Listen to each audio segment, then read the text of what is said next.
It's been a long day. This is the last talk for today. I'm going to make it worthwhile your time. First of all, I want to thank you for taking out time this Saturday to actually, be here today. There's a lot going on, and it doesn't hurt to have a distraction. Hopefully, I'll make this worth your time. So my name is Sho Fola. I go by Sho. Some people also call me Fola. And I am a manager at MailChimp, and I manage a team of machine learning engineers. My day-to-day job, as far as the kind of machine learning models we build, is always trying to predict and forecasting different things that you can use machine learning for. But the talk I'm going to be giving today is more so about, you and I, in terms of the predictions we try to make, and talk a little bit about, why we fail to make good predictions and what we can actually do about it. It might be a bit fitting to maybe start with a game. Unfortunately, because we are kind of apart and not right next to each other, it's hard to kind of play this game. But it's a game, if possible, I'll have loved to play, dealing with how you can predict how many gumballs are actually in a gumball machine. And since we don't have a gumball machine and we're not in the same location, I went with the next best thing. So we've actually seen someone try to play a similar game on Brain Games. Brain Games is a show that I really enjoy watching with my family. It's available on Netflix. And in this particular episode, they had a couple of people, roughly 25 people, and they were trying to predict how many gumballs were in a gumball machine. And as you might imagine, it was a wide range of results that it had. Everything from like 225 to close to 12,000, a pretty wide range. But the interesting thing about it is that even though many people were kind of off on the actual number, when it took an average of all the guesses, it came out to roughly about 2,425. And lo and behold, when you actually found out how many gumballs were actually in the gumball machine, it was actually very close. They were only about 22 gumballs off. Now, that's really interesting. I don't think I would have expected that, but it's really interesting to see that when making predictions, there are things that you and I can essentially do to actually increase our chances by being right. So in the case of the example I just showed with the gumball machine, it was how you can leverage wisdom of the crowd. In order for us to talk about being good at making predictions, I think it's maybe relevant to first of all think about why we do a poor job of making predictions in the first place. So I'm going to talk through a couple of factors. And in general, I think there are about three things that contribute to not doing a great job when it comes to actually predicting how many, what is likely to happen with a specific outcome. The first thing is what I'll call internal factors. So internal factors are factors that are scoped to us, the people that are trying to make the prediction. So we're not doing a very good job because of some things that are internal factors that are relevant to us specifically in making the prediction. But also what I'll call micro factors. And micro factors are factors that are more specific to the system around which we're trying to make a prediction on. So this is scoped to the system around which you're making a prediction. And so those are things you need to take into account. Lastly is what I'll call, macro factors. And macro factors are factors that are external to the system that we're trying to predict around.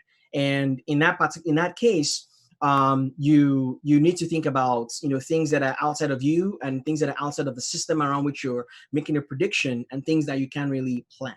So let's start, by taking one at a time, going through internal factors. The first internal factor is what I'll call ego, and essentially it has to do with our inability to distinguish between luck and skill, the role of luck and skill in terms of making a prediction and the outcomes from our predictions. And to kind of illustrate this, I'm going to tell you a story about two bets that I made. Let me go back here real quick, retrace my steps. Okay, sorry about that. Just want to walk my way back through. So in this case, I picked a stock, when I first started, exploring the stock market. So in late 2015, I developed a strong interest in the stock market and investing. I did a lot of reading. I learned to read financial statements. And through that process, I was able to identify a stock that I felt was undervalued. And I picked this stock around that 2015, late 2015. And this stock over a period of 2 years rose all the way to $200, which is the first time I actually trimmed my position in the stock. Now that was a favorable outcome, and it was interesting to see how that turned out. For those of you that might be wondering where the stock is today, as of early 2020, it was over 200, and the stock price is actually over $300 as of when I checked today. So that was a favorable outcome. Another bet that I made was in the area of fantasy football. So for those who follow American football, or for those of you that don't, maybe fantasy football is basically this idea of picking a set of players with a league or group of people, and you pick players for your team. And every week, depending on how the actual players perform in the game, your teams are matched against each other. And when you're picking your players at the beginning of the season, the safe assumption is that players you pick in the earlier rounds have higher value, and you're more likely going to do well with them. And players in the later rounds are kind of like a long shot. So anything from like 7th round, 8th round, all the way to your 12th round is a player that is likely not to do great. But I drafted a player, the quarterback for my team, in the 10th round, and that was the only quarterback I drafted. And that quarterback went on to pass for over 5,000 yards, score over 50 touchdowns. And for those of you who are football fans, you know that I'm talking about Patrick Mahomes. And this was 2 years ago. And he was on my team, and my team went on to win the league, which was really, really great. But you can see from this illustration that I had two bets. One was about picking a stock, one was about picking a player. And the problem with ego when it comes to predicting is I have these two favorable outcomes. If one is not able to deduce how much luck played or how much skill played into the outcome, then you're going to essentially do a poor job in predicting in the future. And it's very important for us to be able to do this. The tendency is for us, when things go well, is to think it's skill. Like I did a great job because of something I did. It's skill. But when it doesn't go according to plan, then we blame an external factor. And there's a term for this. One way to describe this is what they call the fundamental attribution error. And basically, it's that if I do something well, it's likely because I did something right and it was based on my skill. But if I don't do as well in it, the outcome is not favorable, then it was due to bad luck. Like if I get late to a meeting, it was due to traffic, it was some other reason, and I'm not able to take the credit for my role in it all. So that's the first thing that we need to kind of pay attention to is our inability to distinguish between the role of luck and skill in an outcome gets in the way of us being able to make good future predictions. Another essential obstacle to why we do a poor job or to making good predictions essentially has to do with blind spots. And when I talk about blind spots, I talk about this gap in the learning equation. And by learning equation, I'm referring to this. So this is one way that I've seen learning described that I thought was very helpful, is that learning is kind of like a mix of pain plus reflection. The pain is there because you're learning something new and something you don't quite understand and you're walking through it. But the reflection bit is the bit that we often leave behind and don't pay as much attention. And this is what usually costs us in our ability to really be able to take our experience and do better with it in the future. I really love this quote that really try and captures this thought around the fact that experience is not what happens to you as a person. It's about what you do with what happens to you. And reflection is such a key aspect to it, because if you have a specific outcome and you want to essentially be able to lean on that experience to be able to make a prediction in the future, you need to have spent time reflecting and really trying to grasp how much, what were the factors that kind of played into that outcome. Something that is also very key that kind of gets in the way of being able to make good predictions is our emotions. And there's research studies that have shown that when you're upset, you usually make riskier decisions. If someone cuts you off on the highway, it's very likely that you might engage in a very risky behavior about how you drive or you trying to get back at them. And also, research has actually shown that if you're hungry and you're trying to buy stocks in the stock market, it's very likely that you might make very risky behavior as well. So it's kind of interesting to see how emotions play in us trying to project the future And I'm going to talk about ways in which we can kind of handle this. And the gambler's fallacy, it's an interesting concept that kind of goes along with this. And this is more so along the lines of how bias plays a part in how we're making decisions. And this is basically the misassumption that because something has been going, it has a certain pattern, is due for a change. So if you've been flipping the coin and you've been getting a lot of tails, you say, well, I'm due to get ahead. So this is what happened to gamblers in Las Vegas. And it keeps saying, this next one is going to be it. This next one is going to be it. And it's not often the case. So that fallacy and that bias kind of gets in the way. Another bias that gets in the way, which is a little bit of the flip side, is recency bias. This is when you overestimate the role of, when you look at things that happened recently, and it's overwhelmingly, feeds into how you perceive the future. And so a good example of this is if I lived in Cincinnati for a period of time in Ohio, and we often get some really heavy snow years, and sometimes we don't get as much snow. And for someone who just moves to Cincinnati or to a place where it snows a lot, and you haven't gotten much snow in your first year, your second year, it's easy for you to think like, why did I buy a four-wheeler? Like, this place is not as cold, or it's not as much, there's not as much snow as I thought it would be. And that's because you're paying heavy attention to what happened recently instead of looking at it holistically. Such biases also get in the way of us being able to make future predictions. So something to definitely take into account. Now, getting to the micro factors, and the micro factors, like I said before, are factors that are scoped to the system around which you're actually trying to make a prediction.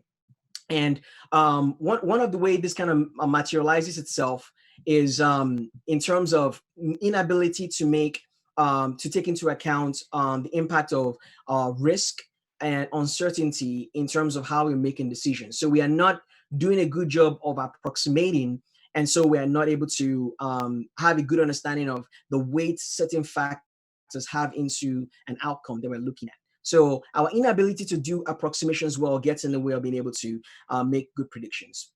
Something else is also in the area of attention, and attention has more so to do with where you're paying a lot more of your focus, where you're focusing in terms of the story versus the stats. So most people probably know the statistics that it's safer to drive on the road than for you to, sorry, it's safer for you to fly than for you to actually drive on the highway.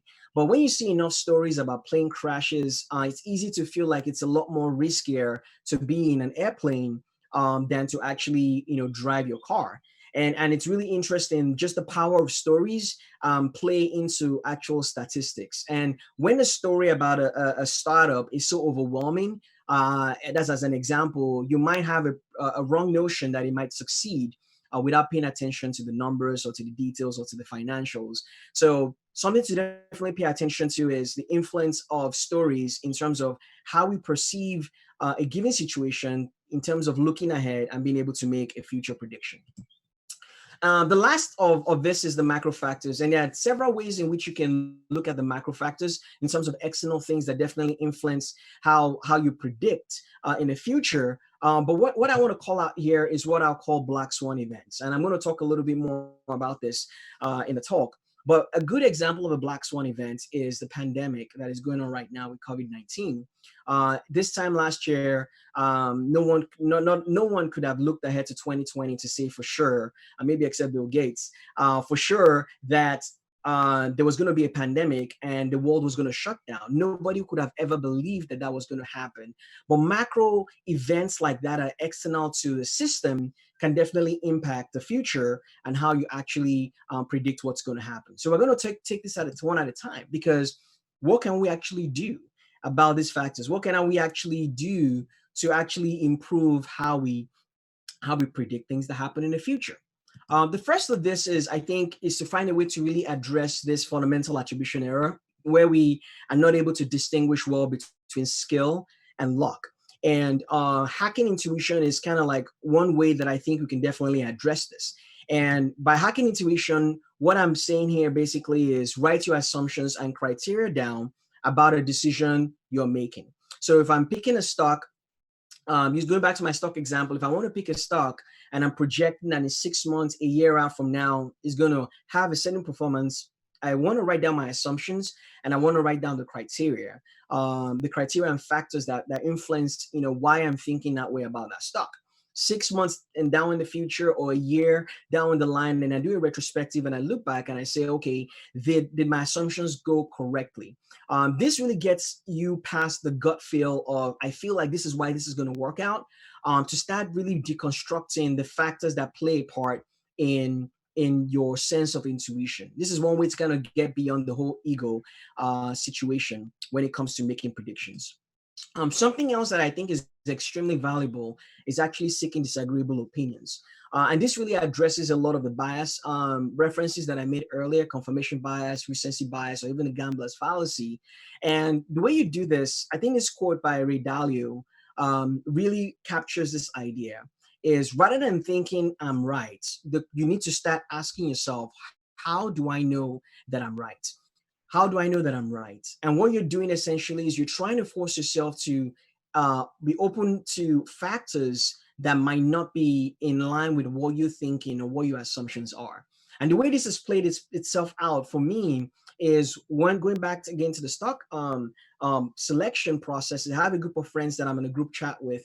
And typically when I find a stock or an investment opportunity that I'm exploring, I usually share with them, and I'm looking for a disagreeable opinion. So I tell them, this is what I'm thinking, and this is why I think it's going to succeed. This is what I think is going to happen. And at times I've actually said the phrase, tell me why I'm crazy. It's because I really want to know. And having people that you trust around you that can actually give you disagreeable opinions is a great way to burst yourself out of that wrong assumption that you're always right. The confirmation bias is very deadly, it's very dangerous, because we tend to look for information that reinforces what we already believe. And so this is one way to break away from that. That way you can actually think outside of how you're actually thinking, as far as, making a prediction goes. Another great way to actually deal with things related to micro factors to a system is actually applying the concept of systems thinking. And with systems thinking, what you're trying to do is you kind of deconstruct things to see how they are connected together. I love this illustration of the iceberg, and I think this is a good illustration. And I'm kind of curious to know how many people on here actually are aware of this fact. But if you know this fact, please go ahead and put it on the chat. How many people know, when you look at an iceberg, what percentage of the iceberg is actually beneath the water? So go ahead and put it on the chat. I'll check it out. I'm curious to see what people might actually say. But it's interesting because without having a good understanding of what lies beneath, you have a tendency to actually miss it out. And being able to actually break it down and deduce this information allows you to actually see causality instead of focusing on just symptoms. So when you're looking at an outcome, the result of a presidential election, or how the economy turns out, or how your forecasting goes, you can go back and retrace and see what exactly happened. And okay, I can see some answers out there. Actually 90% of the iceberg is actually below the water. So you only see 10%. I see some answers in the channel. Only 10% of the iceberg is actually above the water. The remaining 90% is actually below the water. So there's a lot more to a situation than what you can see. And so when you're looking at a historical situation, and you want to be able to make a prediction about the future, or try and understand the root causes and to really dig deep into it, you need to be able to break it down. And systems thinking gives us a way to do it. Systems thinking kind of has a couple of key ideas around it. One is around looking at the elements that make up the system, also understanding the interconnections and the links between the elements within the system, and then finally the function and the purpose of the system. It's interesting because the one that has the strongest influence, it goes from bottom up. Function has the most influence, then interconnections, and lastly elements. And it's easy for us to focus on the elements that makes up a system. So in the case of, a good example is a political party. So in the United States here, we have the Republican Party and the Democratic Party. And if you think about each party as a system, they have a set of ideologies that bands them together. It doesn't matter who the actors are. You might change the actors here and there. You can almost predict what the political party is going to want to do, because that is the purpose binds them together. Similarly with a system, and with a system around which you're trying to make a prediction, really paying attention to the purpose and to the function of the system, that's where you can really be able to make the strongest influence and inference in terms of how things are going to be. If you understand the purpose and the function well, you can feel more confident about what you can predict about how the system might turn out. All right, so how do I apply this in the question of stock picking? So in the question of stock picking, going back to my example again, is, when you're thinking of the actors, the players that comprise the system, I'm thinking about company leadership, the talents. Is it a startup or an incumbent? When I'm thinking about the links, I'm thinking about, is it a founder-run company? Are they what part of the hype cycle? Are they on all the S curve? I'm thinking about their financial statements. I'm thinking about the role all of that plays together. And then finally, I'm thinking about the purpose of the company. Like, what is the mission of the company? What is the culture that binds the company together? Because the vision of the company, because these things are the things that really have the strongest influence in terms of that. So if I have a good understanding of this gives me a way to be able to deconstruct my choice and the prediction I'm going to make around it, how a company is going to do by applying systems thinking to that particular situation. The other thing that's also very essential is being able to pay attention to patterns and not just events, because it's easy for you to see something happen and it might happen very sharply, and you might put so much emphasis on it. And very often when it comes to exploring a system, you want to explore patterns, but the danger of patterns, if you're not careful, is you can fall into an illusion of a pattern, right? There's a book I read earlier in the year called The Drunkard's Walk that really illustrates it. But the idea of a drunkard's walk is the idea that you might have a drunkard might seem like he's walking randomly, but directionally he's moving in a specific direction. Similarly, you could have a set of you might see a set of dots that you connect, in retrospect, that seem to look like a pattern, but in reality, they were all random events. So when you think about making patterns or observing patterns, you want to be very careful not to try and mistake that together. A good example of this is an analysis that was done where they realized that this was maybe back in the 70s, they explored and they saw that every time an NFC team, NFL team, the NFC team wins, then the stock market is going to be up. And every time an AFC team wins, the stock market is typically down for the year. And it's interesting because for quite a long time, that seemed to be the case, but they are not related in any form or fashion. So it was basically an illusion of a pattern. It was not really real. And you need to be careful about how you use and leverage patterns in terms of conclusions that you come to and how you want to predict the future. Also very essential is this idea of skin in the game. And I believe the idea of skin in the game gives you a way to pay attention to more details than you would ordinarily want to pay attention to. I love this quote by Nassim Taleb. He talks about the idea that how much you truly believe in something is manifested by how much you're truly willing to risk for it. The idea of being able to risk something or put a bet for something makes you think very hard about your bets you're making or the predictions you're making. And so it's very essential. This is how skin in the game comes into play and becomes very helpful for you. So when you have something to lose, the idea here is you pay more attention. But there are situations that you come across when you're new to an organization, you're new to a situation, you don't have historical data, and you really don't have the competency and knowledge in that domain to be able to make a good prediction. And what I found that is very helpful is you have someone who you can lean on. We all do that. We have someone we can lean on to check on, to provide us feedback on the situation. Now, the interesting thing is that it's not unusual to find advice like this. It's not uncommon to seek the opinion of someone who has nothing to gain from a favorable outcome. So you hear the idea that you hear often is that, I'm going to talk to this person about my relationship, about my job prospects, or a decision I'm about to make, because they don't have, they can be objective because they have nothing to gain from a favorable outcome. But I want to challenge that and actually push it a little further and say, what about if you lean on someone who has something to lose from an unfavorable outcome, right? Then it changes the game, because the person that is giving you this advice has the skin in the game. And the fact that they have skin in the game, they're going to pay attention to all the details in terms of the advice and they're giving to you when it comes to making a decision. When they don't have skin in the game, then I mean, how can you? It's more weighty when you can trust them. And I think that if you want to find what I'll call a muse, someone that can speak to you and you can turn to for guidance when it comes to making a prediction about something you're not sure about, there are two things that are very important. One, do they have skin in the game, right? Do they have something to lose if the outcome is not favorable? Two, you need to kind of ask, do they have a track record of being right? I think those two things are very essential. And I actually put this to practice about finding the muse. I know we might have a couple of NFL fans here, and some of you might be able to look at this and quickly tell what these two players have in common. If you can figure it out, it'll be interesting for you to share that on the chat.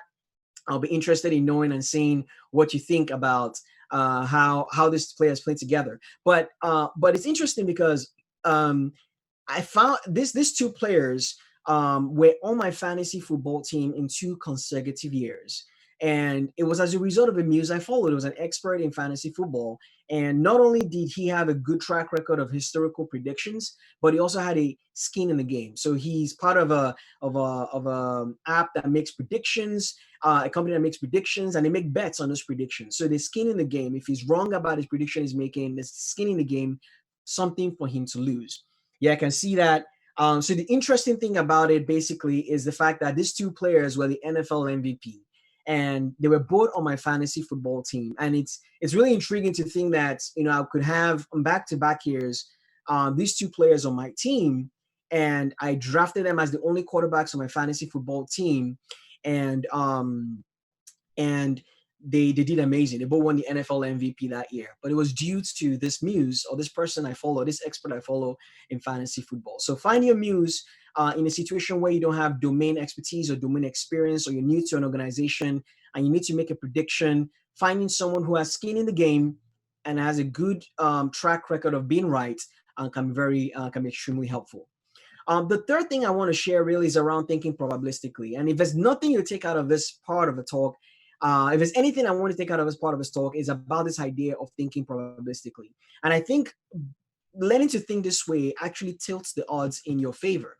So what do I mean by thinking probabilistically? Another way to maybe wrap this idea is what is termed Bayesian thinking. And Bayesian thinking comes from this idea of the Bayes theorem. And Bayes theorem basically is really exploring the probability of an event based on prior knowledge that you might have related to that event. And basically the key thing here is that you are thinking about the outcome as a probability, not as a sure thing, one way or the other. And to take this in terms of deeper is this idea that you are admitting a sense of incomplete knowledge when you are basically speaking about the plausibility of an event. So a lot of people have made predictions that there might be a recession in the coming year. But a year ago, some people were making a similar prediction. But given the current economic situation and with the pandemic around the world, their confidence level is a little higher. So maybe last year, they were confident maybe about 60% that this was going to actually happen, but their confidence has gone a lot higher. And that's the idea of Bayesian thinking and probabilistic thinking. It's basically an openness to revise your thinking based on new information. This is basically an admittance that I can't predict the future 100% one way or the other, but my belief about what's going to happen increases when I have more information and reinforces it. But if I get new information to the contrary, maybe my confidence level decreases. And so that's the idea of Bayesian thinking, is you're opening your mind to revise your thinking about an outcome. You're not locked in to say this is definitely going to happen. And so you open yourself up to new information. Now, this really presses down a philosophical path to really ask if beliefs are grayscale, because it's easy for us to think of beliefs as black and white. Think about anything you believe. The question is, do you believe it like 100%? Is it black or is it white? Or is there a high confidence level that you have? And it starts to make you think that, is there new information that might revise my thinking about my specific feelings or my belief about how something is going to happen. And Bayesian thinking basically encourages you to say, think probabilistically and open your mind up to new information. If you get new information and maybe you want to revise your opinion on something. It's interesting because our society and the world at large avoids being called this. You don't want to be called a flip-flop. A lot of politicians hate that term and don't want to be seen that way. But is that really a bad thing? Is it really bad to flip-flop if you get new information that changes your mind? Now, I'm not talking about flip-flopping or changing your mind in something just to please an audience or to please a group of people. I'm talking about revising your opinion about a person, about a situation, about a specific outcome based on new information. And if you look at things probabilistically, then you're open-minded to do it. And maybe you don't mind being called a flip-flop by simply saying, you know what, I got new information that has changed my mind. I think this is now plausible. So this is really an interesting idea of the idea of thinking probabilistically really forces you to say, I'm not 100% sure. I feel a high confidence level. You can put whatever number you want to it. But if I get new information, then I can kind of revise my thinking about a given situation and what I think about the outcome, what might be. In reality, your beliefs don't change reality, maybe except yours. Ultimately, what you're trying to do through Bayesian thinking is adjust your beliefs so it gets closer and closer to reality based on new information. So that's the key thing there, is really trying to be open-minded and to think probabilistically about any predictions that you make in the future. So now moving to the macro factors, and this is the big boy right here, right? Because this is the factor that is external to a system that you have very little control of. And speaking again, this is similar to what we have. But the idea of anti-fragility gives us a way to be able to set us up to gain in the midst of chaos and disorder. So what do I mean by that? All right, so this is a turkey. Here in the United States, every November, you have Thanksgiving, and the turkeys don't have such a great time.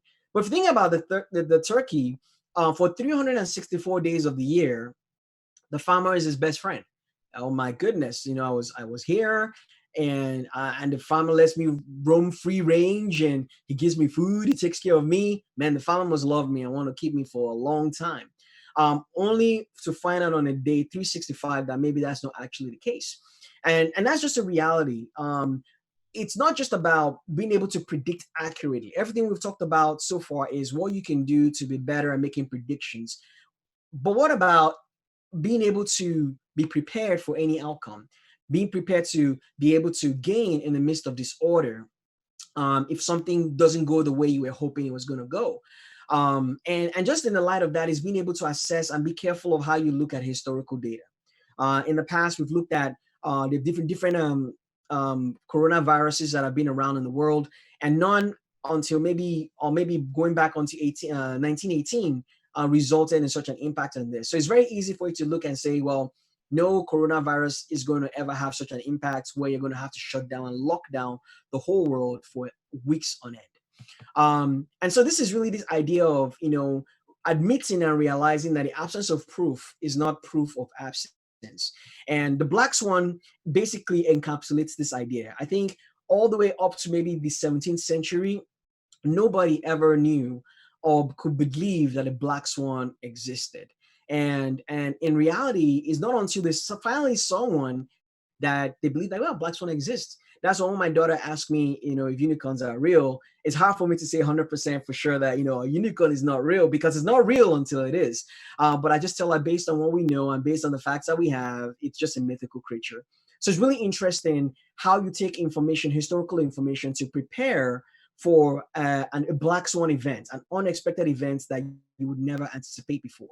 So taking an anti-fragile strategy allows us to be able to gain or be able to manage ourselves when the unknown or an unfavorable outcome comes out.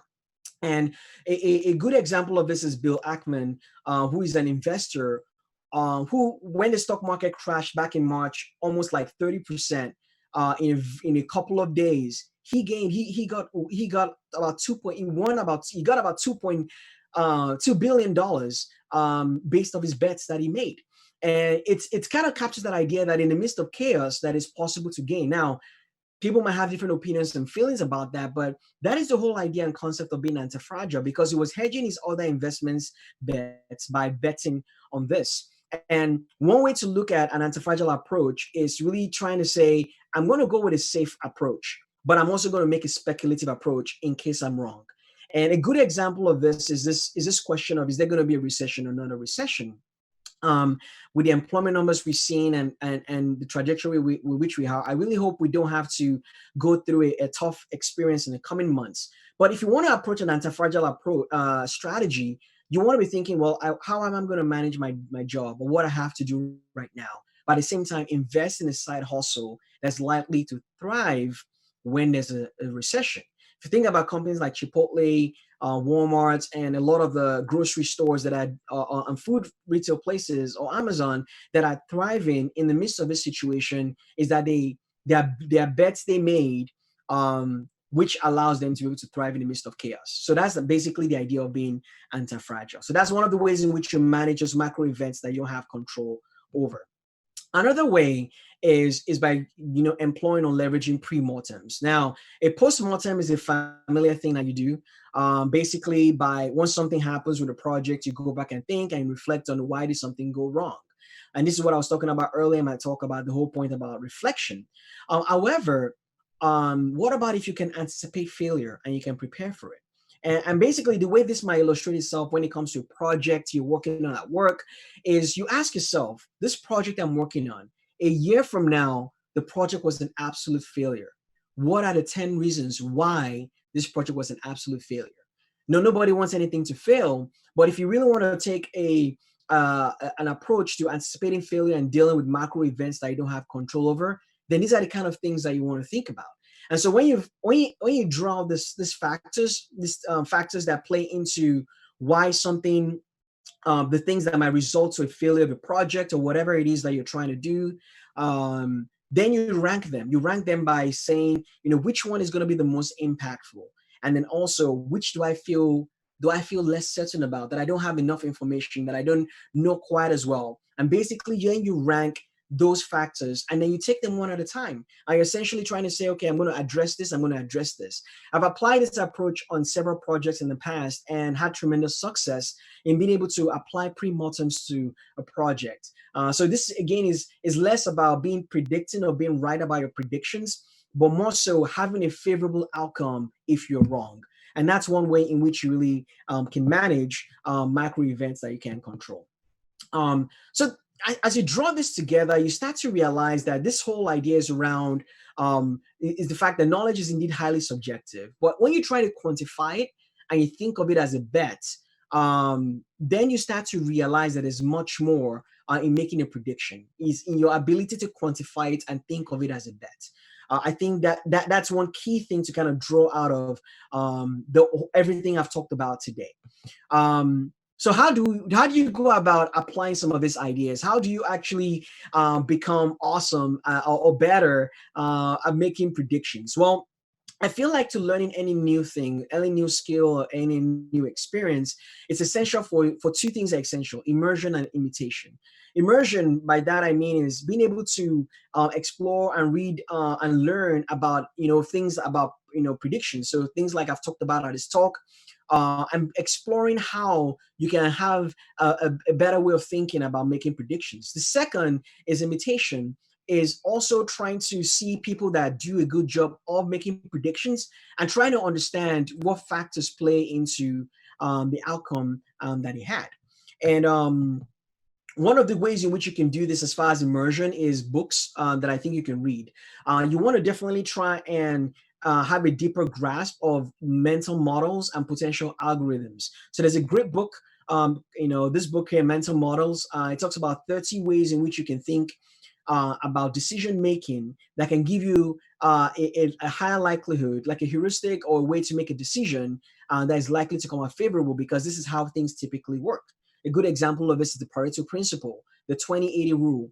That 20% of people typically do 80% of the work, or 80% of the outcome can be explained by 20% of the factors. And being able to think about this in a holistic way really takes you a lot further.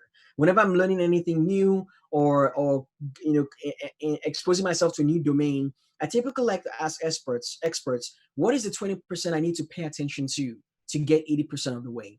So that's one of the ways in which mental models can be very helpful. And I think this book is a great book. It definitely makes for a great read. Something else is another great book is Algorithms to Live By. And it really goes into a lot of computer science related algorithms that you'll be surprised to find out how they apply to normal real life. So things like normal distribution are things that people are aware of. Compounding is also a very powerful concept. But the linear effect is actually the one I find really compelling and really interesting. Because one of the things that linear effect really captures is this idea that if something has been around for 1,000 years, it's likely going to be around for another 1,000 years. So you think about books like, mythology books like Homer's Iliad has been read for thousands of years. Or the Bible, or the Quran, books like that, it's very likely that books like that are going to be read 1,000 years from now. And a book that maybe just came out a year ago, according to the linear effect, might only be around for another year. You can apply this to computer programming languages, and things like that. I'm currently working on a book that I'm hoping to get published, this year or next year.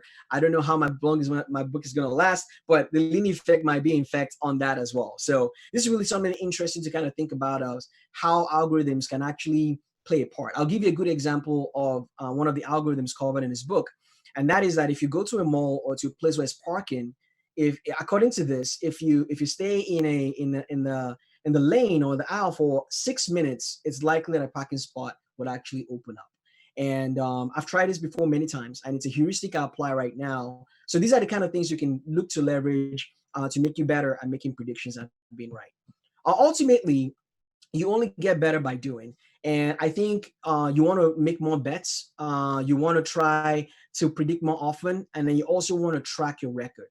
This really gives you a way to essentially be able to get better, see what it is you're doing differently, and how you're applying some of these ideas to actually be better at what you're actually trying to make a prediction on. So this wraps up my talk. I know I covered a lot of information today. And I definitely want to make room for any questions that anybody might have on the channel. I'm checking out the channel right now to try and pay attention to it. This is a way for you to stay or reach out to me. If you connect with me on LinkedIn, just mention that you heard my talk on CouchCon, and I'll be happy to connect and to answer any questions or anything that might be of interest to you. I really thank you once again for making time to be here today to hear me speak. And I want to give a shout out to Chris, to Missy, and to everyone else who were really instrumental to put in this talk, this conference together, improving as well. Really appreciate the opportunity. I'm grateful for the opportunity to actually be able to speak and actually share with you today. So that kind of wraps up everything I'm saying for what I have said today. I'm going to look into Slack. You can engage through Slack. I'm just going to wait a couple of minutes to see if there are any questions that come in here. I'll be more than happy to stay on for a little bit and maybe try and provide some feedback or answer any questions that you might have. All right, so I have a question that are there any specific mental models that you found are very common and completely wrong? That's very interesting. So this might go maybe so more philosophical, and I'm not sure if this is actually part of what I'm actually going to be writing my book on. As far as mental models, I think it's typically the advice you hear from people is that you should follow your passion. That by following your passion, that's how you're going to succeed and you're going to find your purpose in life. I think that mental model is wrong or is not commonly right. I found if you do a study and you look back historically, you find that more often than not, people do well and find a purpose in something they're really good at. And in the course of that journey, they end up developing a sense of passion for what it is they're actually pursuing. So that's one mental model that I found. I think is really an interesting question, but that's one thing I found that is commonly accepted, but I think is not really correct. And I found another question. Drunken walk sounds similar to that phenomenon with kids guessing the gumballs. Is there a relation? Maybe so. the idea of people, guessing gumballs has to do more so with the fact that um, there's something about having a collection of people and being able to take their input and the different angles by which they see things based on their past experiences.